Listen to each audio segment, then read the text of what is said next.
So today I decided to come out to Mount Gilead State Park and fly the drone over the frozen reservoir here just to see what it is.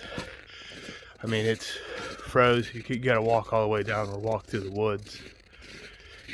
So today is January 24th, 2025. I think when I woke up this morning it was actually 3 degrees, single digits.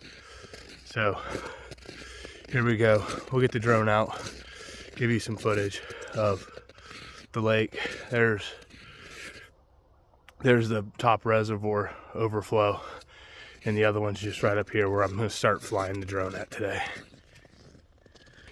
And right over here through the woods is where the other reservoir overflow, where it comes in at, and then it goes all the way down